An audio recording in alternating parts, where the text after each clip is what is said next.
አይወክልም ልትሉት ይችላል። ሰውየው አይወክልም፣ ልብሱ ግን አይወክልም። ይሄ ልብስ ኦርቶዶክስን አይወክልም፣ አይገልጻትም። ኦርቶዶክስ ይገልጻታል።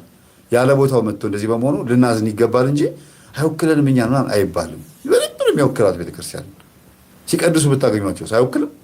ይሄ ሰውዬ ልብሱ አይወክልም፣ ቅዳሴው፣ ድምፁ፣ ቃሉ ይወክላል። የሰውየው ማንነት ድርጊቱ ግን ቤተክርስቲያን አይወክላትም። ኃጢአቱ ግን ቤተክርስቲያን አይወክላትም።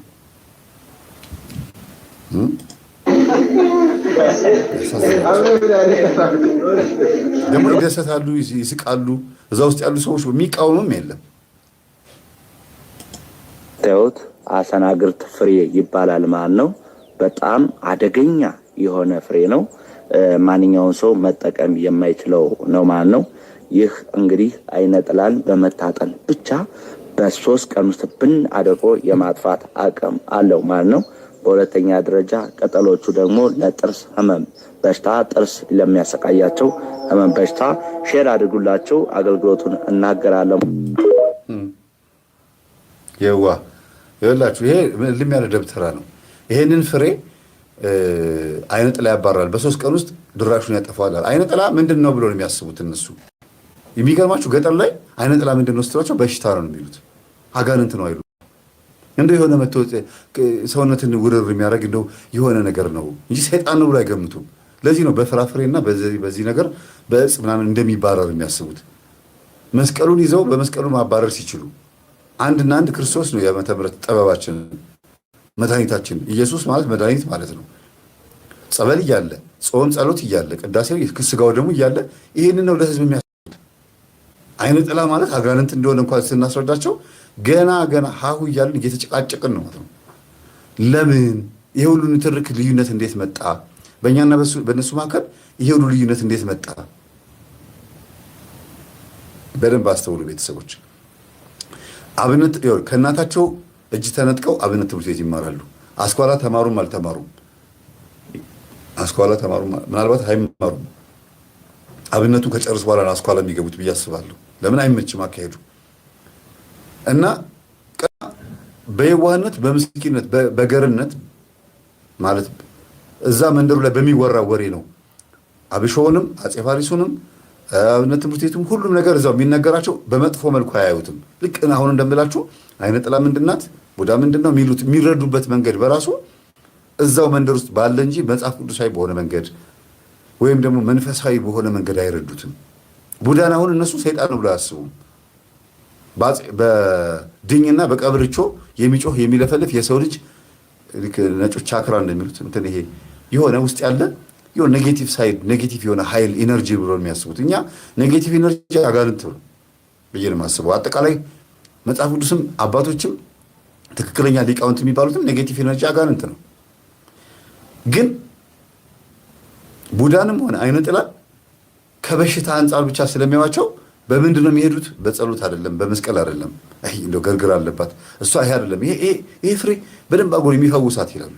አጅሬውም ደግሞ መደበቅ ስለሚፈልግ በድኝና በቀብርቾ ሲያስጮሁ ስለሚያውቅ ይህንንም ፍሬ አስተናግር ፍሬ ሲያጨሱባት ሴትዮዋ ትለፈልፋለች ወይም ሰውየው ይለፈልፋል። በነጋችን ላይ አስተናግር የሚባለው ቅጠል አጼ ፋሪስም ይሄ ምናልባት አጼ ፋሪስ ወይ አስተናግር ሊሆን ይችላል። ግን ሰውየው ቲክቶኩን ሙሉን ባየው ደስ ይለኛል። የዚህ ሰውዬ አቀርበዋለሁ፣ ሌላም ቪዲዮ አይቼበታለሁ። እና ሲጨስ እሳት ላይ የዚህ ጭስ ቅድም እንደነገርኳችሁ የዚህ ጭስ ወደ አፍንጫ ወደ አይምሮ ሲገባ ወደ ውስጥ ሲገባ ልክ እንደ ሐሽሽና እንደ መጠጥ አይምሮን ይቀይራል፣ ያናውዛል እና ያስቀባጥራል ጭሱ ማለት ነው። ልክ የጠጣ ሰው ናላው እንደሚዞርበት አልኮሆል፣ ይሄ አልኮል የሚባለው በአጠቃላይ አስካሪ መጠጥ ወይም የአጋንንት ስም እንደሆነ ይነገራል በአረብኛ ማለት ነው።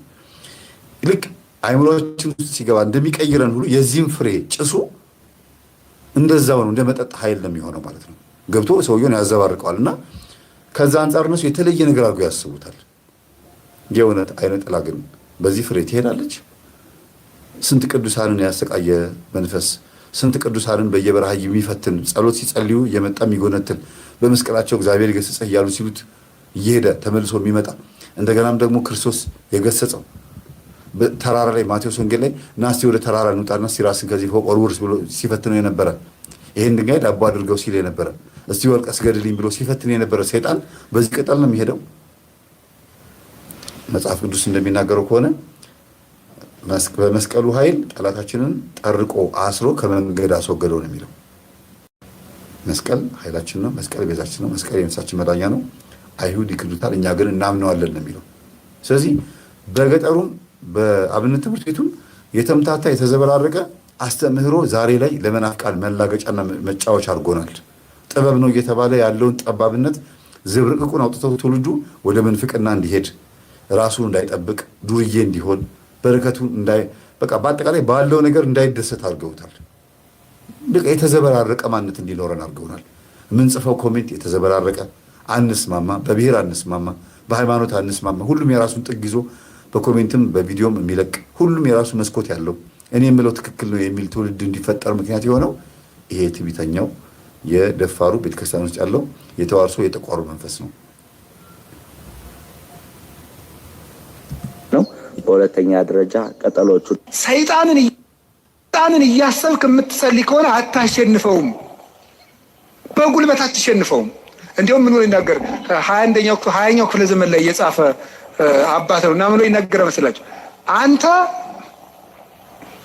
ጥይት ብትተኩስ እሱ ኒውክሊየር ይተኩሳል ይላል። ከ50 ዓመት በፊት የተጻፈ መጽሐፍ ነው። ሰይጣንን ለማሸነፍ አንተ ጥይት ተኩስ ኒውክሊየር ተኩሳል። ለምን? የ7000 ዓመት የውጊያ ልምድ ያለው ጀግና ነው እሱ። አይሆንልህም። ሰይጣንን በጉልበት አሸንፉ። በቀን አስቡ። ጀግና ነው ብሎ አባ ገብረ ኪዳን ናቸው። ሰይጣንን በአቅሙም ቢሆን ጀግና ነው አንተ አታሸንፈውም እያሉ ነው። ከዚህ በፊት ሲያስተምሩ የነበረውን ትምህርታቸውን ደግሞ ስታዩ ደግሞ ምን ይላሉ? እንዴት ሰይጣን አለብኝ ብላችሁ ትላላችሁ? ሞኞች፣ ክርስቲያን ሰይጣን አለብኝ ይላል ብሎ ሲሉ ነበረ። በጣም ብዙ ትምህርቶቹን አምጥቼ ባሳያችሁ በመሰረቱ ሰው እየቆረጠ ስለሚለቀው ነው እንጂ ሙሉ ትምህርቱን ማዳመጥ በጣም ትልቅ ጥቅም አለው። የአባ ገብረ ኪዳን በጣም ትልቅ ጥቅም አለው፣ ያስተምራሉ። ግን እኛም እንደምናስተምረው እሳቸውም የሰይጣንን ስም በተደጋጋሚ ነው የሚጠሩት። ያ ማለት እሳቸው ሰይጣንን ያመልካሉ ወይም ደግሞ ትምህርታቸው መጥፎ ነው ማለት ነው አይደለም። አሁን እሳቸው በራሳችሁ ብርታትና በራሳችሁ ጥንካሬ አይደለም አጋንንትን የምታሸንፉት፣ እግዚአብሔር ረድቷችሁ ነው። አሪፍ ትምህርት ነው የሚሰጡት ትምህርት። ጀግና ነው እያሉ ነው። መቼም ጀግና ነው ሲሉ ጎበዝ ነው፣ ብርቱ ነው፣ አምልኩት እያሉ ነው አይደለም። እኛም እንደዛ ነው የምናስተምረው። ሁልጊዜ የመናፍስትን ሴራ ስናጋልጥ ኃይለኛና ሴረኛ ስለሆነ ተጠንቀቁት ነው የምንለው። የእሳቸው ተማሪዎች ግን እኛን የሚረዱበት መንገድ ይለያል። እሳቸው ሲያስተምሩት ይሄ ልጅ አሁን የምታዩት ልጅ ማለት ነው ሲያስተምሩት እሳቸው ተማሪዎቻቸው የሚያዳምጡበት መንገድ መነጽሩም ጆሯቸውም ይለያል። የእሳቸውን ትምህርት ደግሞ እኛው በሌላ ቋንቋ ገልጸን ስናስተምረው ደግሞ ሁሌ አጋንንት ብለን እንደምናገር አድርገው ነው የሚናገሩት። ሁሌ ጋኔን፣ ሁሌ አጋንንት፣ ሁሌ መናፍስት ለምን ትላላችሁ ይላሉ። ጊዜው እንደዛ ስለሆነ፣ ጊዜው አጋንንታዊ ጊዜ ስለሆነ ሰው ከዝሙትና ከአጋንንት ከራቀ ጤነኛና ንጹህ ነው የሚሆነው። በጣም ጊዜው ልናተኩር የሚገባው ሰላም ያስፈልጋል። አዎ። ከዝሙት መራቅ ያስፈልጋል። አዎ። እንደገና ደግሞ በአጠቃላይ የሰው ልጅ የተለከፈበት ትልቁ ጉዳይ ጦርነቱ፣ ሁሉ ነገር የመጣው እርስ በርስ ባለመከባበርና ባለመደማመጥ ነው። የዚህ ሁሉ ምንጭ ሰይጣን አጋንንት እንደሆነ ነው እያስተማርን ያለ ነው። አባታችን አባ ገብረ ኪዳን ጀግና የሆነውን ይሄንን ሰይጣን ጀግና ነው ልታሸንፈው አትችልም አለው። አዎ፣ ግን ከሰይጣንና ከሰው አሁን ጸጋ ያለው ማን ነው? ኖርማሊ ምንም እግዚአብሔር እንደው በጾም በጸሎት በስግደት ምንም ሳንበረታ አሁን ጸጋው የተገፈፈው ዲያብሎስ ነው ወይስ እኛ ሰው የተባለን ፍጥረቶች ነን ኃይል ያለን? እስቲ ይሄንን ጻፉልኝ። ሳንጾም ሳንጸልይ ሳንሰግድ እኮ ነው የምላችሁ። ይሄንን ራሳቸውን ማባ እንዲመልሱልኝ ይፈልጋለሁ። እንደው የሞኝ ጥያቄ ሊሉኝ ይችላሉ። መቼም እሳቸው ማጣጣል ይወዳሉ። እኛ ሊቃውንት እያሉ ራሳቸውን የሚያስቀምጡበት መንገድ ስላለ እኔም አልፈርድም። ከተማሩ ሊቅ ናቸው። ግን ሌላውን በመናቅና በማጣጣል ሳይሆን በአክብሮት በትህትና ጥያቄ ቢመልሱ ደስ ይለኛል። ሰይጣን ጸጋውን የተገፈፈ ከሆነ ሰዎች ማጥቃት ኃይልና ስልጣን ከሌለው ሰው ልጅ ጨዋ ሆነው ምንም እንደ ቅዱሳን ሳይጾም ሳይጸልይ ሳይሰግድ የቅዱሳን ያክል ትጋት ሳይኖረው እንዲሁ እግዚአብሔርን ፈርቶ የሚኖር ሰው ያለው ኃይል ነው የሚበልጠው ወይስ ሰይጣን ያለው ኃይል ነው የሚበልጠው? የማናሸንፈው በየትኛው ህይወት ውስጥ ሆነን ስንሆን ነው? ዱርዬ የሆነው አጫሽቃሚ የሆነው ሐሜተኛ የሆነው ዘረኛ የሆነው ሰው ነው የማያሸንፈው? ለእግዚአብሔር የታመነው ሰውስ እንደ ቅዱሳን የማይኖረው እንደ ቅዱሳን የማይተጋው ሰውስ ሊያሸንፈው ይችላል? የትኛው አይነት ሰው ነው የሚያሸንፈው ሰይጣንን? በምን አይነት ህይወት ውስጥ የኖረ ሰው ነው የሚያሸንፈው? ይህንም በዛው እንዲታይልኝ ይፈልጋለሁ። የምናስተምረው ትምህርት ትኩረት የምናደርገው መናፍስት ላይ ነው። ሌላዎቹ ነገረ መለኮት ላይ ትኩረት ሊያደርጉ ይችላሉ። የንስሐ ትምህርት ላይ ትኩረት ሊያደርጉ ይችላሉ። ሌሎች የስርዓተ ቤተክርስቲያን ላይ፣ መጽሐፍ ቅዱስ ጥናት ላይ ብዙ አይነት ዘውግ ያላቸው መምህራን አሉ። እኔ ደግሞ በዚህ ላይ ነው ዘውግ እንዲሆን የምፈልገው። ህዝቡ ስለ መናፍስት ማወቅ ከፈለገ እኔ ጋር መጥቶ እንዲያዳምጥ ነው የምፈልገው። ወይም ደግሞ መምህር ግርማ ጋር ወይም ደግሞ በመናፍስት ጉዳይ ላይ ብቻ ትኩረት ያደረግነው መምህራን ጋር ብቻ መጥቶ ስለ መናፍስት ማጥናት የሚፈልግ ሰው መጥቶ ያዳምጥ። እንዴት ተንኮለኛና ኃይለኛ ግን ሲያዝ እንዴት ሽባ እንደሆነ የምናስተምርበት ትምህርት ነው። መንቀፍ የለባቸውም ብዬ አስባለሁ። እሳቸው በዚህ ልክ ሰይጣንን አታሸንፈውም ኃይለኛ ነው ካሉ አቅም አለው ማለት ነው። እንዲህ አይነት አቅም ያለው መንፈስ ነው እኛም እንዳትታለሉበት እንዳትወርቁ ብለን የምናስተምረው። በሌላ ትምህርታቸው ላይ ደግሞ አቅም የለውም፣ ምንም አቅም የለውም፣ አይነካም፣ ሰይጣን አለብኝ አትበል ይላሉ። ከእናት ከአባት በዘር ተወልዶ በ40 እና በ80 ቀን በጥምቀት ጊዜ የለም ካንተ ርቋል ይላሉ። ጸበል ቦታ እያጓራ እኮ ነው እያለ መቼ ነው የመጣኸው? አብሬ የተወለድኩት ይላል። ክርስትና አለች። አዎ በ40 በ80 ቀን የተጠመቁ ሰዎች አብሬ ተወልጃለሁ የሚል ዛር መንፈስ ካለባቸው እንዴት አለብኝ አትበል እንዴት ይባላል? እኔ አባት እየወቀስኩ አይደለም፣ ተማሪዎቻቸው ነው እየተናገርኩ ያለሁት። እሳቸው በትምህርታቸው በደንብ ያስተካክሉታል። እኔ እረዳቸዋለሁ። እሳቸው የሚሉበት መንገድ በራሱ የሚገርም ነው። ተማሪዎቻቸው ግን እኛን የሚያዩበት መንገድ እሳቸው እኛን እንደሚያዩን አይደለም። ተማሪዎቻቸው ሙሉ በሙሉ በኮሜንት በምን ሙልጭ ነው የሚያደርጉት። ግን ህይወታቸው እኮ ከዛ የዘለለ አይደለም። የምንናገረው ነገር በህይወታቸው ውስጥ አለ። ልካቸውን የሚነግራቸው ትምህርታችን። ቤታቸውን ቢፈትሹት እኮ በደንብ የሚያገኛቸው። የሚገርማችሁ ነገር ስሟቸው እስቲ። 400 ሰግዳለሁ ሰይጣንን እቀጠቅጠዋል ይላል አንዳንድ። ወረጣው 4 ሚሊዮን አድርገው አትቀጠቅጠው። ስግደት ቀንሱ አላልኩም፣ ስንፍናም አላስተማርኩም። በደንብ እንድትሰሙኝ ስለምፈልግ ግን በስግደታችን ብዛት በጸሎታችን ብዛት እናሸንፋለን ማለት ትዕቢት ነው። የሚያሸንፈው ማን ነው ንገሩን? እግዚአብሔር ነው የሚያሸንፈው። እኔ ምክሉ ቅዱስ እንጦንስን እኮ መጡ። ቅዱስ እንጦንስ ከባቱ ከሚጸልዩበት መሃል ምን መስል አጋንንት በሙሉ የሰውዬ እንግዲህ ብለው ማስወጣት ሳቃታቸው ቢሉ አንድ ቀን እስኪ አውሬውን እንሆንበትና እንደራጅና ብሎ ተደራጅተው ምን ወጡ? አንተ እባቡን፣ አንተ ደግሞ አይጥውን፣ አንተ ደግሞ እንዲስቅ የሆነ አንድ እኮ ይገርማል እኮ አባ ፓምቦ የሚባለው ሰይጣን ራሱ ለመፈተን አባ ፓምቦ የሚባለውን አባት ለመፈተን ሰይጣን ምናል በጣም ብዙ ሺህ አጋንንት አልስቅም ብሎ አርምሞ ያዘ አባት ነው። በጣም ብዙ ሺህ አጋንንት አንድ ብርሌ ማንሳት አቅቷቸው ያሳዩታል፣ እንዲስቅ ማለት ነው። እሱ ግን መሳቁን ትቶም እንዳለ ታውቃላችሁ። ይሄ የሚያሳየው አቅመ ቢስነታችሁን ነው አላቸው። እንኳን ሊስቅ ማለት ነው። ሰይጣን በማሳቅም በምን ስልቱ ብዙ ነው። አያችሁ፣ አባታችን በተዘዋዋሪ መንገድ የእኛን ትምህርት በደንብ እየደገፉ ነው ያሉት። እናመሰግናለን። በረከቱ ይደርብን። ባስተማሩት ትምህርት በሙሉ የተለወጡ ልጆችን ያሳዩት። በቃ የሚቆርቡ የሚጸልዩ ልጆችን ያሳዩት። እኛ የምንፈልገው ምንድነው? መግባባት ነው። መደማመጥና መግባባት ነው የምንፈልገው። የእውነት እግዚአብሔር ምስክሬ ነው ብላችሁ አሁን የተናገሩት ትምህርት እኛ ትምህርት ውስጥ ያለው ነው። ሰይጣን ስልቱ ብዙ ነው። እኛም እሱን ስልት ነው የምንናገረው። አባ ፓምቦ የሚባል ሰውዬ መስሎ መጥቶ አንድ ብርሌ ማለት አንድ እንትን ነች። ያችን ለማንሳት ብዙ ሲጨነቁ ሲቸገሩ አስቡት። ህፃን ሆኖ አይደለም ትልቆች ሆነው ብርሌው ማንሳት ሲያቅታቸው ለልጆች ሊያስቅ ይችላል።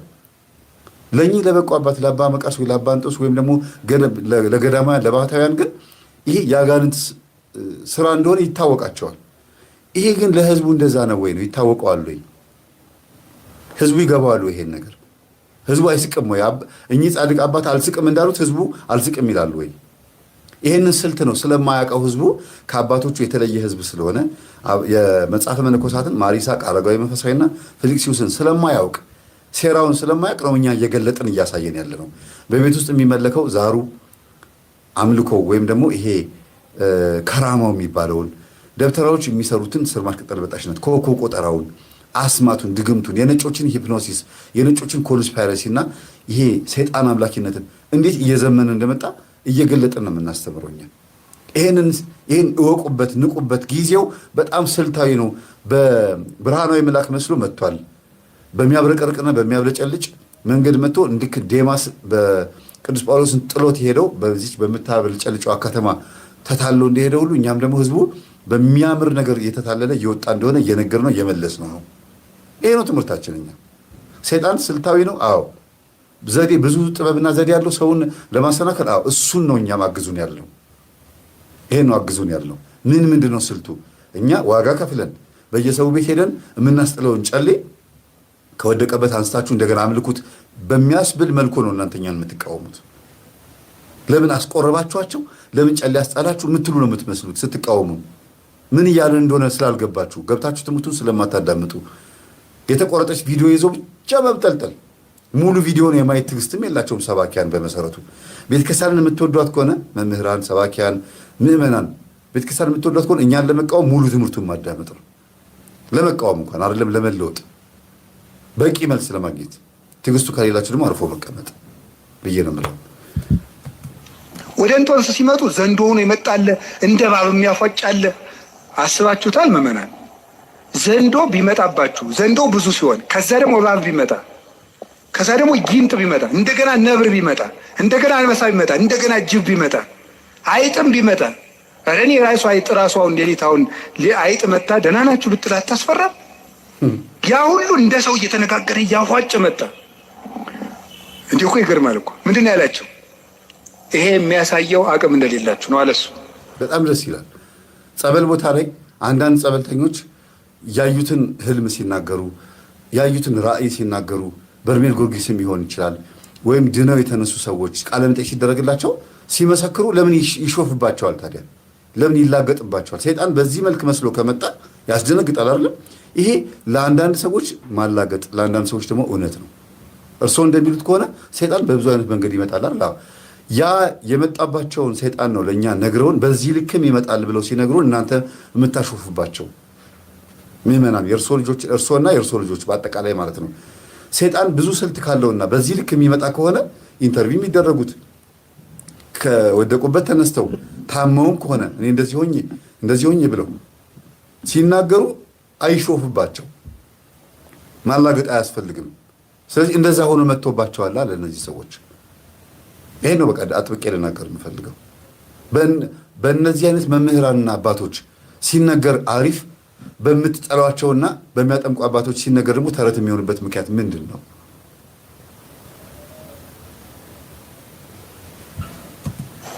አቅም ቢኖራችሁ ኑሮ ለእኔ እኮ አንዱ ጅብ ይበቃኛል አላቸው። አቅም ስለሌላችሁ ግን ብዙ ናችሁ መጣችሁ። ይሄ አቅም የላችሁም፣ ግን እኔ አቅም የለኝም ክርስቶስ ይዋጋችሁ እንጂ ሲላቸው ሁሉም ብትን ብለው ጠፉ። ክርስቶስ ይዋጋችሁ፣ እኔ አቅም የሌለኝ ሰው ነኝ በማለቱ ማለት ነው። ስለዚህ እግዚአብሔር ይርዳን ነው እንጂ ተመስገን። እንደው አንዳንድ ደጋግ ምዕመናን ራሱ ሳገኛችሁ ተመስገን፣ ይኸው 5 ዓመቴ ነው፣ መቁጠሪያ ቆጥራለሁ፣ አብይ ጾም ጾማለሁ፣ ሰይጣንን እየቀጠቀጥኩት ነው። እሱ ነው እየቀጠቀጠ ያለ ጌታ። አሁን አያችሁ አይደል ሲያበላሹ አባታችን ክርስቶስ ይዋጋችሁ አላቸው። ከዛ ተበተኑ አሉ። ይሄ የተጻፈልን ለማን ነው? ለእኛ ነው። ይህ ቅዱስ አባት ክርስቶስ ይዋጋችሁ ሲላቸው ከተበተኑ መቁጠሪያ እየቆጠሩ ያሉት እኮ ዝም ብሎ እንደዚህ 1 2 3 አይደለም እኮ ክርስቶስ ይዋጋችሁ እያልን ነው የምንመታቸው የምንቆጥረውም። ልክ እርስዎ እንዳሉት ይሄ ጻድቅም እንዳለው በእግዚአብሔር ስም እኮ ነው እየተደበደበ ያለው። ተመስገን ሰይጣንን እየቀጠቀጥኩት ነው የሚለው እኮ በራሱ አይደለም፣ የእግዚአብሔርን ስም እየጠራ ነው። ለምንድን ነው ልዩነት የሚፈጠረው ግን በትምህርት ላይ? ሰው እንደሚፈልገው ለምን ይተረጉማል? ብሎም ከሆነ እሳቸውን ተመስገን ሰይጣንን እየቀጠቀጥኩት ነው ብሎ ሲላቸው ለምን በሌላ ነገር ይተረጉሙታል? በዚህ ዘመን ሰይጣንን የሚቀጠቅጥ ሰው የለም ማለት ነው? አቅም ያለው ሰው የለም ማለት ነው? በዘመናት ይከፋፈላል። የእግዚአብሔር ሕዝቡ በየዘመናቱ ኃይሉን ይከፋፍለዋል ማለት ነው። እግዚአብሔር ጻድቅ የማይገኝበት ዘመን አለ ማለት ነው። ሰይጣን በሆነ ዘመን ላይ ብርቱ ሆኖ ሁሉንም ሰው የሚቆጣጠርበት ዘመን አለ ማለት ነው። አንድ ሰው እንኳን የሚቀጠቅጥ አይገኝም። እግዚአብሔር በቸርነቱ ያግዘናል። ስንቀጠቅጠው ይቀጠቀጣል። ስሙን ጠርተን እኮ ነው የምንቀጠቅጠው። ስሙን ጠርተን ነው የምንሰግደው። ተመስገን ሰይጣን እየቀጠቀጥኩት ነው ስንል በማን ኃይል ነው? መቼም ይሄ እኮ እንደው በየዋህነት እንረዳው ብለን እንጂ በእግዚአብሔር ኃይል እኮ ነው። ለምን ነገሩ ይጠመዘዝብናል? በሌላ ነገር ነው። ማንን ጠርተን ነው የምንቀጠቅጠው? በእግዚአብሔር ስም፣ በስላሴ ስም፣ በኢየሱስ ክርስቶስ ስም። ከዛ በኋላ ሰይጣን ብልን ብሎ ይሄዳል። ልክ ቅዱሱ እንዳደረገውን ያደረጉት እነዚሁ ተማሪዎች እንግዲህ ስላልተማሩ በአብነት ትምህርት ቤት የሚሆን በሰንበት ትምህርት ቤት ወይም ደግሞ የሆነ ነገር ስላልተማሩ ጸበልተኛ ስለሆኑ ምስኪን አጋንንት ላያቸው ላይ የሚጮህባቸው የነበሩ ሰዎች ስለሆኑ ተንቀው ይሁን አላቅም፣ እንዴት ለአንቺ ይገለጥልሻል ተብሎ ሊሆን አላቅም። አንድ ሰው ሲሰግድ ሲጾም ሲጸልይ እግዚአብሔር ሊገለጥለት አይችልም ወይ? ሰይጣንንስ ሊያስር አይችልም ወይ? በማን በእግዚአብሔር ኃይል ሆኖ በሱ ስር ሆኖ ንስሐ ገብቶ ቅዱስ ቁርባን ተቀብሎ ይሄን መስመር መያዝ አይችልም ወይ? ሊሆንለት አይችልም ወይ? ለምን በዚህ ዘመን ምንም ነገር እንደሌለ ተደርጎ ይሰበካል ነው? ማንም ሰው ምንም ነገር ማድረግ እንደማይችል ተደርጎ ለምን ይሰበካል? ስብከቱስ ለምን ይቀየራል? እኔ ይሄን አደረኩ ሲባል እኔ ነኝ ያደረኩት እንጂ እግዚአብሔር አላደረገልኝም በሚለው በኩል ለምን ይተረጎማል? እግዚአብሔር ነው የረዳን። አንድም ቀን ስሙን ሳልጠራ እኔ በመቁጠሪያ ቀጥቅጬም ቆጥሬም አላውቅም። አንድም ቀን ስሙ ሳይጠራ ስሙን ጠርተን ነው የምናደርገው። ክርስቶስ ይሰርህ ይበትንህ ብሎ ሲለው ጻድቅ ተበትነው ባየር ላይ ቀሩ ነው የሚለው። በቃ በስሙ ኃይል ነው የሚሆነው ማለት ነው። ስለዚህ ስብከቱም ፈውሱም በእኛ በኩል ይለፍ፣ በእኛ መንደር ይለፍ፣ እኛ ባልነው በኩል ሲያልፍ ነው ትክክለኛ ትምህርትና ስብከት የሚሆነው ብሎ ማሰብ በጣም ከባድ ነው። እነዚህ አባቶች የሚያጠምቁም የሚፈውሱም አባቶች ያጠመቋቸው የፈወሷቸው ሰዎች ሲመሰክሩ ተረት ተረት ነው። ኢቭን ምእመኑ ራሱ በራሱ ብርታት ጠንክሮ እነዚህን የሚያጠምቁትን አባቶች ሳያገኝ ትምህርታቸውን ብቻ ሰምቶ በራሱ ብርታት ሄዶ እንኳን በራሱ ብርታት ማለት ሄዶ በእጃቸው ሳይነካ በቤቱ እየተጋ እግዚአብሔር ተገልጦለት ትድኛለሽ ብሎ በህልም ከነገራትና እግዚአብሔር እንዲያለኝ ካለች ቅዠት ነው ይባላል። እኔ አባ ገብረ ኪዳን ልጅ ነኝ፣ እኔ ገሌ መምህር ገሌ ልጅ ነኝ፣ እግዚአብሔር እንደዚህ ብሎ ተናገር ሲባል ደግሞ በቃ የሚሞገስበት ያ መርጦ አልቃሽ የምንሆንበት ነገር ለምን ይሆናል ነው። እና ይሄ መሆን የለበትም። እሳቸውም ያስተማሩበት መንገድ ጤነኛ የሆነ መንገድ ሆኖ ዞር ያለ ነው። ደግሞ እንደዚህ ህዝቡንም የሚያዞር ነገር ይኖራል ማለት ነው። አሪፍ የሆነ ስብከት የሰብኩና የሆነች ቦታ ላይ ጥምዝዝ ይላሉ። እኛ ማንፈልገው ሀሳብ ስለሆነ አይደለም። ተጠቅመንበት ውጤታማ የሆንበትን ነገር ሲነቅፉ ስራ ሰርቼ ደሞዝ ተቀብዬ ደሞዙ ኪሴ ውስጥ ሆኖ ወደ ቤቴ ስመጣ ደሞዝ አልተቀበልክም ብሎ ማሰብኩ እንደማለት ነው። መች ተቀበልክ ብሩን? ደሞዙ ኪሴ ውስጥ እኮ ነው ያለው ስትሏቸው አይ ኪስ ውስጥ የለም ብሩ፣ ስራም አልሰራህም። አረ ወሩ ሙሉ የሰራሁት እኔ ነኝ ስትሏቸው አንተ አልነበርክም እንደማለት እኮ ነው። ባልዋሉበት ኩበት ለቀማ ማለት ነው። የሰገድኩት እኔ፣ የተማጸንኩት ያለቀስኩት፣ ሱባኤ የገባሁት እኔ፣ የተጠመቅኩት እኔ፣ የለፈለፈው እኔ ላይ ውጤት ያየሁት ህልሙን ያየሁት እኔ። ስለ እኔ ግን አውቅልሃለሁ የሚለኝ ደግሞ ሌላ ሰባኪ። ለምን ውሸትህን ነው አልሆነልህም መስሎህ እንጂ ለምን ይባላል? መምህራን ሁሉን አዋቂ፣ ምዕመን ደግሞ ደንቆሮ ተደርጎ ለምን ይሰበካል? ለምን ይሆን? እንዲያውም ሃይማኖት ያለው ማን ጋር ነው? በአሁኑ ሰዓት በጣም ከባድ ነው፣ ይከብዳል። እስቲ ሰዓታችን አልቋል። 8 ደቂቃ ነው የቀረን። 4 ሰዓት ተኩል እንወጣለን። 737 ሰው አለ በ8 እዚህ ማለት በራሱ መቀጥቀጥ እኮ ነው። እውነቴን እኮ ነው። ሰይጣንን ተመስገን እየቀጠቀጥኩት ነው አይባልም። ሰይጣንን የሚቀጠቅጠው ማን ነው? ምናለ እግዚአብሔር አምላከ ሰላም ይቀጥቅጦ ለሰላም ታይተ እገሪክሙ። የተረዱበትን መንገድ አያችሁ። እየቀጠቀጥኩት ነው ስላለ ያ ሰው የግዴታ መናገር ያለበት ሰይጣንን እግዚአብሔር እየቀጠቀጠልኝ ነው ብሎ በዚህ ቃላት መግለጽ አለበት ማለት ነው። እሳቸው እንዲረዱ ቀጥታ ተርጉሞ መረዳት አይችሉም። ለምሳሌ አንድ ምስኪን ሰው የዋህ ሰው ማለት ነው ወይም አንድ እናት የገብርኤል ቤተክርስቲያን መጥተው የኔ አባት የኔ አምላክ ቅዱስ ገብርኤል ጠባቂ አባቴ ሁሉ ነገር እባክህን ማን ብለው ይለምኑታል። ገብርኤል ግን አምላክ ነው አይደለም፣ ዳጸ ልሳን ሊሆን ይችላል። ምናልባትም ቅዱስ ገብርኤል ይሄን ነገር ሳይረዳ እንደ አባ ገብረ ኪዳን ቢሆን ማለት ነው እኔ አምላክ ነኝ እንዴት እንደዚህ ያለሽ ማን ብለው እንዲያውም አልሰማሽም ጸሎት ይላል። ለምን ቃላቱን አላስተካከልሽም ይላል አይልም። ተርጉሞ ነው የሚረዳው አይደል እንዴ? እመቤቴ እናቴ ፈጣሪ ቢሉ አንድ እናት ሲጸልዩ በየዋህነት የሚጸልዩት ንግግርን ይዞ እንደ ትልቅ ስብከት መድረክ ላይ ሊያውም ከስንት አንድ የሚገኝ መድረክ ወይም ደግሞ ህዝቡ በተሰበሰበበት የአንድ ሰው ዳህፀ ልሳን የሁሉም ሰው ችግር አድርጎ መረዳት በጣም ከባድ ነው። ሁሉም ሰው ልክ እንደዚህ እንዳለ አስመስሎ ማውራት ማለት ነው። አሁንም ደግሞ በአባ ገብረ ኪዳን ተናገረ ብላችሁ የፈለጋችሁትን በሉ። እኔ ቃላታቸው ላይ ነው ያለሁት። እሳቸው በረከታቸው ይደርብን፣ የፈለገ ይበሉ። ግን አንድ ምእመን አንድ ምስኪን የሆነ ሰው ሰይጣንን እየቀጠቀጥኩት ነው ሲል እግዚአብሔር ዞር በል ቆይ እኔን የምመታው ያለ አስመስሎ መስበክ በጣም ከባድ ነው። በጣም ከባድ ነው። እየቀጠቀጥኩት ነው ይላል እንጂ ራሱ እየተቀጠቀጠ ነው እንዴት ይባላል? በምን አዩ? የት አይተው ነው እንደዚህ የሚሉት? ሰይጣን እየቀጠቀጠው እንደሆነ ያን ሰው በምን አወቁ? እንደ ኢዮብስ ሆኖ ቢሆን ይሄ ሰው በስቃይ ውስጥ በቁስል ውስጥ በመከራ ውስጥ በእንደዚህ አይነት ህይወት ውስጥ ወንጌል እየተማረ ስለ መንፈሱ ስልት እግዚአብሔር እያስተማረው ድንገት ቶሎ ከተፈወሰ ይሄ ሰው ቶሎ ከዳነ ወደ ዓለም ሄዶ ድጋሚ የሚጠፋስ ቢሆን እግዚአብሔር ጸበል ቦታ ጸበልተኛ አድርጎ ያስቀመጠው ቶሎ መንፈሱን ያላስወጣለት እስኪገራ እስኪማርስ ቢሆን ያስቀመጠው የሰውየው ማንነትስ ቢሆን እዛ ቦታ ላይ ቶሎ መንፈሱ እንዳይወጣለት ያደረገው ለምንድን ነው አንተ ውስጥ ያለው እኔን የማውቀው ማለት የሚባለው? ለምንድን ነው እንደዚህ የሚሆነው? በጣም ነው እኮ እኔ እንጃ። በስሜት ከተናገርኩ በጣም ይቅርታ። ግን ሊቅ ናቸው ጠቢብ ናቸው ወይም ደግሞ ሊቀ ሊቃውንት ናቸው ተብለው አራት አይና ናቸው ካባ ለብሰው እንደዚህ ከሚያስተምሩ አባቶች የአንድ የሆነን ሰው ሀሳብ አምጥቶ እንደዚህ በሰፊው ማውራት በጣም ከባድ ነው። ያውም ህዝብ ባለበት እንደዚህ ማውራት በጣም ከባድ ነው። ስለዚህ እንደው በጣም የሚጠቅም ነገር ነው ብዬ የማስበው ዲቴል ትምህርታችንን በደንብ ገብተው እንደው ተስፋ ስላሴ እንደው እንዳትቀየምኝ ህዝብ ፊት ልጋብዝህ ነው ናና እስቲ እንዲህ ብለህ አውርተህ ነበር ምን ማለትህ ነው ጠይቀውኝ ስነግራቸው ልክ አይደለህም ብለው ህዝብ ፊት ለትምህርት ቢያቀርቡ ምን ችግር አለው? ለምንድን ነው በካሜራ ብቻ ምን ሳደደው? ለምንድን ነው ድብብቆሽ ጨዋታው ምን አስፈለገ? ደሞስ ስለሚጠሏቸው ብቻ የሚያጠምቁትን አባቶች ስለሚጠሉ ብቻ በዛ መስመር ያለፈውን በሙሉ አሬ የነካው ወይም ደግሞ እንደ ቆሻሻ ሰገራ የነካው ዱላ በትር የሚያደርጉት ሁሉ ነገር እንደ ቁም ነገር እንደማይገኝበት አድርገው ሁሉ ነገር መናገር ጥሩ ነው። ስንቶቹን እያስቆረብን ስንቱን ጫለ እያስጣልን ስንቱ ወደ መንፈሳዊ ህይወት እንዲመጣ መጥቶ ካህናት ቤተክርስቲያን እንዲሞላት አንድም እኮ ማህበርም የለንም እኮ በራሳችን ስም ያቋቋም ነው።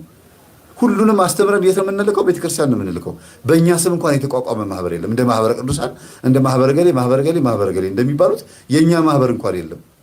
እንጀምረው ብንል እኮ ጥልቅልቅ ነው የሚለው። ስለዚህ የቤተ ክርስቲያን አባል ነው ያደረግናቸው። መጥምቁ ዮሐንስ ምንድን ያለው?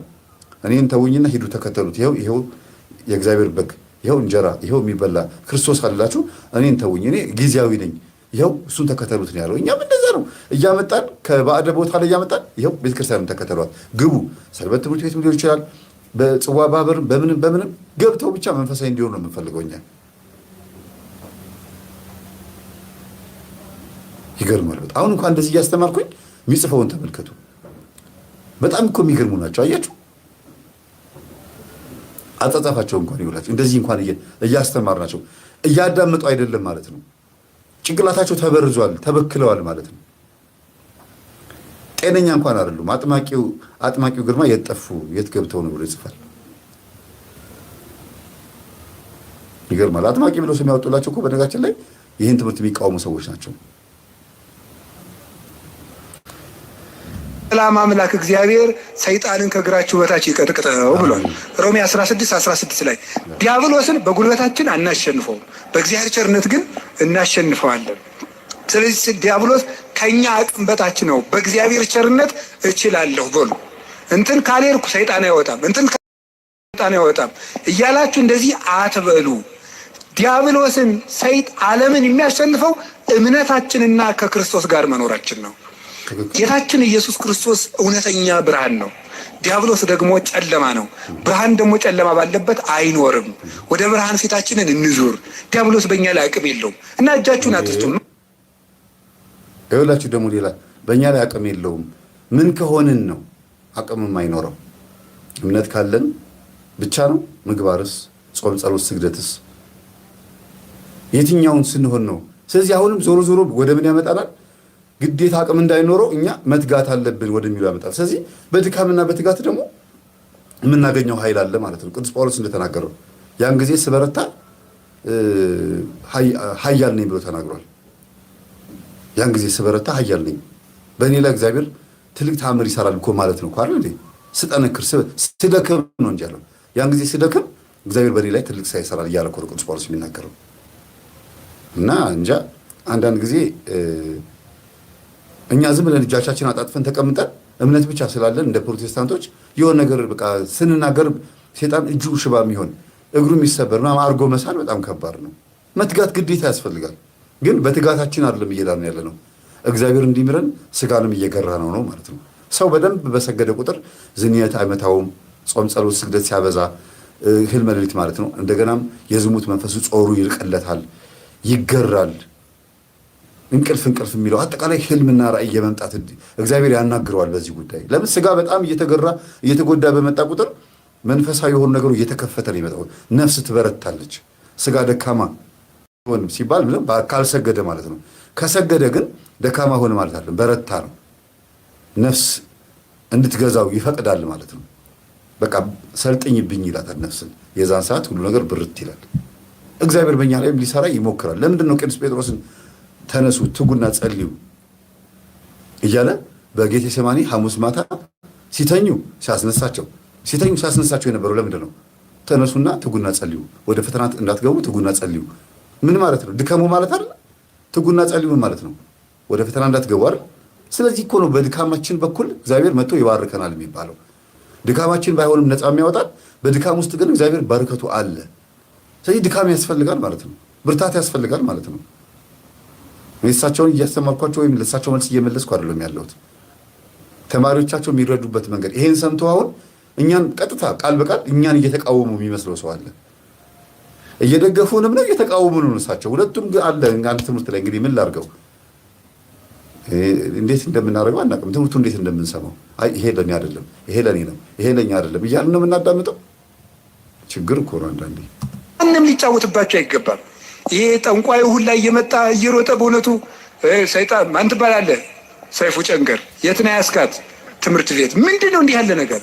አያችሁ ቅድም ከተናገሩ ጋር ሲምታታ ሲጋጭባቸው መጀመሪያ ስልቱ ብዙ ነው አመጣጡ ብዙ ነው ብሎ ተናገሩ። ይሄው እዚህ ጋር ጨንገር የሚባል መንፈስ አለ። እስኪ ይሄንን ለማወቅ ለምን አይጠይቋቸውም ቃልቻዎችን አውሊያዎቹን? ወይም ይሄን እንደዚህ የሚባል መንፈስ እንዳለ እናቶችን ለምን አይጠይቁም? አዎ ጨንገር ምንድነው የሚያደርገው ሲባል ይሄ ነው ይሄ ስልቱ ሰዎችን እንደዚህ ያደርጋል ተብሎ ይነገራቸዋል። መምህር ግርማ ወይም የሚያጠምቁ አባቶች ይሄንን ኢንተርቪው ስላደረጉት ተረት እንዴ ታዲያ ስልቱን እንደዚህ ለህዝብ ካልተነገረ ጨንገር የሚባል መንፈስ መኖሩ ለህዝብ ካልተነገረ እንዴት ነው ህዝቡ የሚነቃው? የእናቴ አባቴ አምላክ ሁሉ ተቀብሎት ቡና እያፈላለት አንተ ታውቃለህ እያለ ጨንገርን እያመለከ ሽቶ ከፍቶ እየጠጣ እንሾሽላ እየተቀባለት ቤት ውስጥ አለንጋ አዘጋጅቶ በአለንጋ እየተገራረፉበት እያየን በአይናችን የሚገርም እኮ ነው። አንዳንድ ጊዜ አባታችን የሚናገሩት ነገር እኮ ይገርመኛል። ለምንድን ነው ለመቃወም ሲባል ብቻ ስለማያውቁት ነገር የሚናገሩት? የሚያውቁትም ከሆነ ለምን ዝም አይሉም ወይ አያግዙንም? ለምንድን ነው አባታችን የማያውቁት ከሆነ ዝም፣ የሚያውቁትም ከሆነ ማገዝ፣ ካልሆነ ደግሞ እንደው በቃ የሆነ ነገር ማድረግ። እንዲሁ ዝም ብሎ አንተ ማን ትባላለህ? ጨንገር እባላለሁ። በማን ስም ነው የሚለፈልፈው? ማን ይዞት ነው የሚለፈልፈው? ኢየሱስ ክርስቶስ። ይቺ ልጅ እኮ ዝም ብላ እኮ መታ እኮ አለፈለፈችም እኮ ሰግዳ ጸልያ እግዚአብሔር ሆይ አጋልጥልኝ፣ እኔ ላይ የሚጫወትብኝን መንፈስ እናትና አባቴ የሚያመልኩትን መንፈስ አጋልጥልኝ ብላ ነው ሄዳ እዛ መድረክ ላይ የሚለፈልፈው። ከዛ ይሸኝላታል፣ ጤነኛ ትሆናለች። ገርግርም ከሆነ ትዳርም እምቢ ካላት ይህ መንፈስ ከወጣ በኋላ አይምሯ ንጹህ ይሆናል። ስትጾምም ስትጸልይም ስትሰግድም መንፈሷ ጥሩ ይሆናል። ለምን? ይሄ መንፈስ ወጥቷል። እሷ ስትለፈልፍ መንፈሱ ሲለፈልፍ የሚሰሙ ሰዎችም እናቴ ጨንገር ስትል ሰምቻታለሁ፣ እኛ ቤትም ጨንገር አለ ማለት ነው፣ ስለዚህ ሴጣን ነው ማለት ነው ብሎ የሚረዱ ብዙ አሉ። ይነቁበታል። ስልቱ ብዙ ነው አላሉም እንዴ? ራስዎት አባታችን ቅድም ስልቱ ብዙ ነው፣ ዘዴው ብዙ ነው፣ በብዙ መንገድ ነው የሚመጣው፣ ሰውን ያሰናክላል፣ ኃይለኛ ነው ሲሉ አልነበረም? ኢንተርቪውን ለምን ጠሉት እንዴ? መቃቢያን 3ን ሙሉ ማንበብ አይቀልም እንዴ? መቃቢያን 3 ከምዕራፍ 1 ጀምሮ እስከ ምዕራፍ 3 ድረስ እኮ ሙሉ በሙሉ ሰይጣን ኢንተርቪው የተደረገበት ነው። ማርቆስ ወንጌል ላይ አለ። ማርቆስ 5 ላይ ማን ትባላለህ ሲለው ሌጊዮን ነኝ አለ። ኢየሱስ ጠፍቶበት ነው እንዴ ማን ትባላለህ ያለው? ሐዋርያት እንዲሰሙ ነገ እነሱም ሲያጠምቁ ህዝቡን ሲፈውሱ ሲያድኑም እንደዚህ እየጠየቁት። ይሄንን ተከትሎ ቅዱስ ቶማስ በስንክሳር ላይ ወይም ገድለ ሐዋርያት ላይ አንዱ መንፈስ እንደዚሁ ጠይቆታል። በእባብ የተገለጠ መንፈስ ውጣ ከሌባ ላይ ብሎ እያናዘዘ ከየት መጣ ለምን ያስካት ብሎ ጠይቆታል። ምን መጠየቅ አስፈለገ? ተክልዬም በገድላቸው ጠይቀውታል። ገብረ መንፈስ ቅዱስም ሁሉም ቅዱሳን እየጠየቁት ነው የወጣው። ለምን ይጠይቁታል? ለምን ዝም ብለው ውጣ አይሉትም? ለእኛ ነው የተጻፈልን። አስማንዲዮስ የሚባለው መንፈስ መውጣቱ ለምን ተጻፈ? በድርሳነ ሩፋኤል ላይ ስሙ ለምን ተጠቀሰ? ጭኗ ላይ ተቀምጦ ባሎቿን ይገልባት ነበር ለምን ተባለ? ለምን መግለጽ አስፈለገ? ጨንገር ሲባል ለምን ቅር አሉት? አስማንዲዮስ ለምን ተብሎ ተጠቀሰ? ለምን አስማንዲዮስን አይቃወሙ? አስማንዲዮስ የሚባለው መንፈስ ጭን ላይ ተቀምጦ ባሎቿን ይገልባት ነበር ተብሎ ስለ መንፈስ ማብራራት ምን አስፈለገው? ዲቴሉ ምን አስፈለገ? ዝም ብሎ የሆነ ሴጣን ነበረ ወጣ፣ ከዛ አገባች ለምን አይባልም? ይገርማል በጣም። እንትን ስጭኝ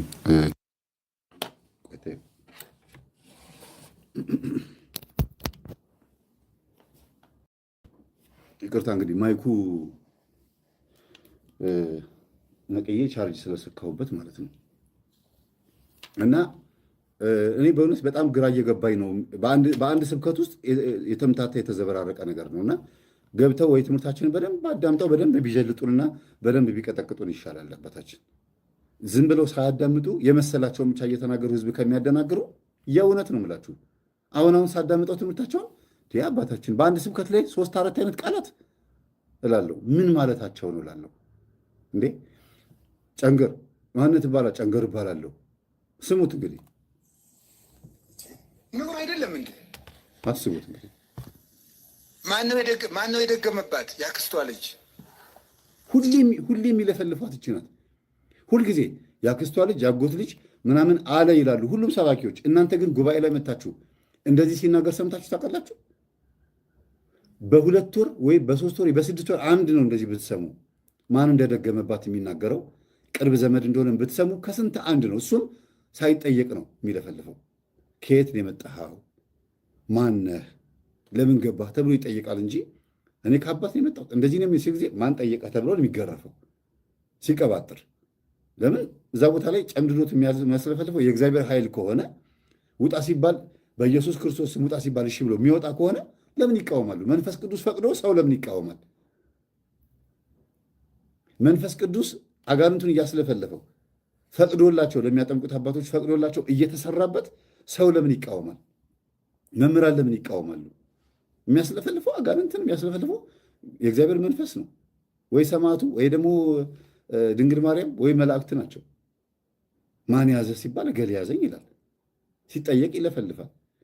ነገርኳችሁ እኮ መጽሐፍ ቅዱስ ውስጥም ሆነ ገድላት ድርሳናቶች ውስጥ ማነህ ተብሎ ተጠይቆ ስም የሚናገር ብዙ እልፍ አለን። አሁን ለነሱ ብዬ ብዙ ጥቅሶች ማስረጃዎች አላመጣም። በአስማንዲዮስ እንኳን ብቻ ማየት ይቻላል። አስማንዲዮስ የሚባለው መንፈስ ወይም ሰይጣን ከአልጋዋ ላይ ተነስቶ በበር በኩል ሲወጣ አየችው ይላል ሳራ ወለተ ራጉኤል። ምንድን ነው ባሎችሽን ይገል የነበረው ይኸው መንፈስ ነው አላት ይላል ጦቢያ። እና ጭኗ ላይ ተቀምጦ ያገባቻቸውን ባሎች በሙሉ ይገልባት ነበረ ይላል። ለምን አስፈለገ ይሄን መናገር? እስከ ዛሬ ሲያሰቃያት የነበረው መንፈስ እሷም እንድታቅ ነው፣ ተጻፈ ደግሞ እኛም እንድናቅ ነው፣ ባሏም እንዲያቅ ነው። እኔ ደግሞ አልሞትም አለ ጦቢያ። እኔ ደግሞ አገባሻለሁ፣ እኔ እንደሞቱት ባሎችሽ እኔ አልሞትም፣ ይኸው በዚህ የአሳ ጉበት እና የአሳ ልብ ይሄንን አጨስበት ብሎኝ ሰጥቶኝ ነበረ ብሎ ያንን ጭስ ሲያጨሰው ሰይጣኑ ደንግጦ ሄደን የሚለው ለምን ጭስ አስፈለገ? እንደው የትኛው መጽሐፍ ቅዱስ ላይ ነው እንደዚህ አይነት ማስረጃ የተነገረው? ይህንን ጭስ ስታጨሱበት ሰይጣን ይሄዳል ተብሏል፣ ግን ተቀብለነዋል። ስለዚህ ለምን ይሄን ፕሮሰስ አስፈለገ? ውጣ አንተ ሰይጣን በእግዚአብሔር ስም። በወቅቱ እንግዲህ ኤልሻዳይ ነው የሚባለው እግዚአብሔር፣ አዶናይ ኤልሻዳይ ነው። በኤልሻዳይ በአዶናይ ስም ውጣ በለው ይወጣልሃል። ለምን አላለው ቅዱስ ሩፋኤል? ምን አስፈለገ? ሂድ አሳውን አጥምድ፣ ልቡን አውጣ፣ ጉበቱን አውጣ፣ ያዘው፣ ከዛ ደግሞ ይሄን አጨስበት፣ ከዛ ሰይጣን ይሄዳል። ምን አስፈለገ? ይሄ ልብትርና ነው? ይሄ አይደለም። አይነት አለው። የመናፍስቶቹም አይነት አላቸው። ይሄ አልጋ ላይ የተቀመጠው ባሎቿን የሚገልባት መንፈስ በምን እንደሚወጣ እያስረዳው ነው። መቀበል ነው። ተቀብለን እንግዲህ እኛም ቅዱስ ሩፋኤል በረከት ይደርብን ብለናል። ግን ጭን ላይ የሚቀመጥ ዛር መንፈስ እንዳለ፣ ባሎችን የሚገል መንፈስ እንዳለ ተጽፏል። ይህንኑ ግን አባታችን አባ ገብረ ኪዳን ሲቃወሙ ደግሞ ሰምቻለሁ። ገድሉን ድርሳኑን ሳይሆን ሲያናዝዙት መናከ መንክራት መምህር ግርማው ደግሞ ባሎቻቸውን ሲፈቱ ትዳር እምቢ አለኝ ከምትይ ትዳርሽን ቀጥ አድርገሽ አትይዥም፣ ጸባይሽን አታስተካክይም ይላሉ። ምንድን ነው የሚናገሩት እኛ አባት እላለሁ። አንዳንድ ቀን እንደዚህ አይነት ታሪክ ተጽፏል። ትዳርን የሚገረግርና ችግር ውስጥ የሚከት መንፈስ ካለ ለምንድን ነው ሴቶቹ ላይ የሚፈርዱት? ትዳር የሚፈርሰው በሴቶች ጸባይ ብቻ ነው? ወይም ደግሞ በስነስርዓትነት የሆነ ጎዶሎነት ባለበት ነገር ብቻ ነው ትዳር የሚፈርሰው? ከባድ ነው በጣም።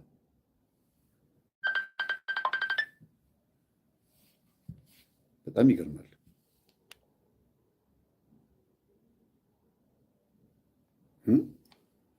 ስለዚህ እኔ አንዳንዴ አፍራለሁ በሚሰጡት ትምህርቶች፣ በጣም ነው የማፍረው። ይሄ ምንድን ነው?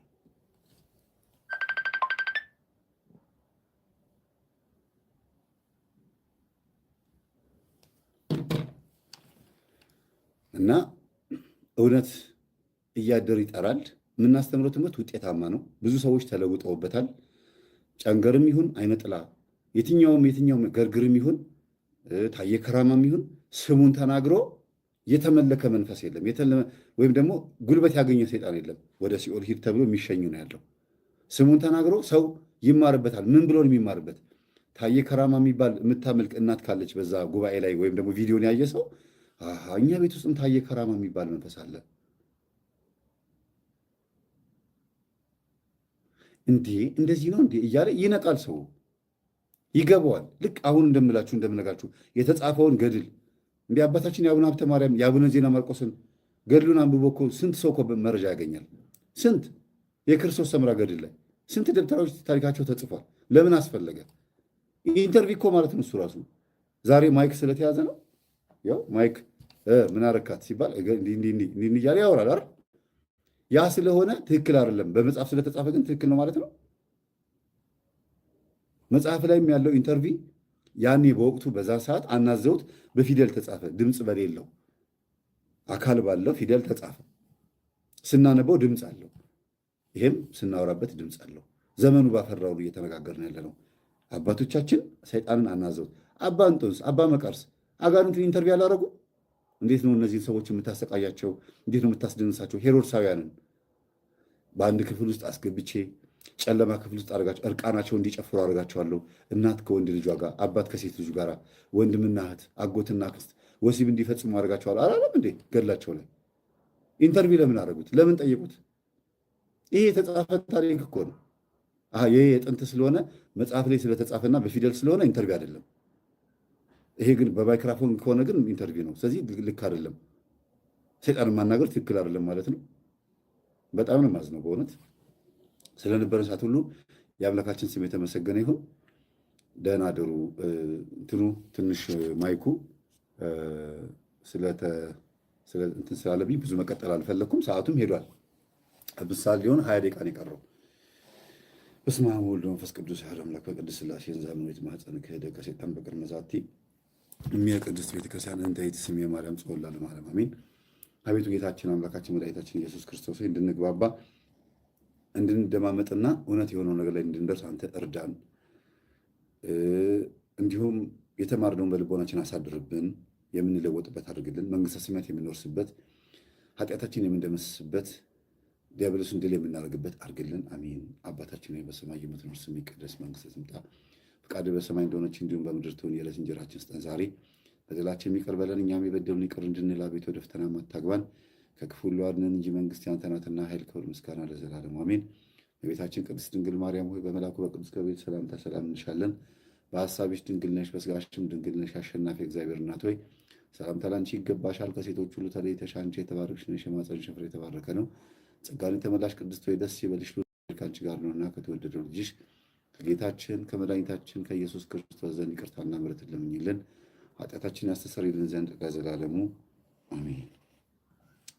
ደህና ደሩ ቤተሰቦች። እግዚአብሔር ከእናንተ ጋር ይሁን። ሰዓቱ ስላለፈ በቃ ምንም ብዙም መዝሙር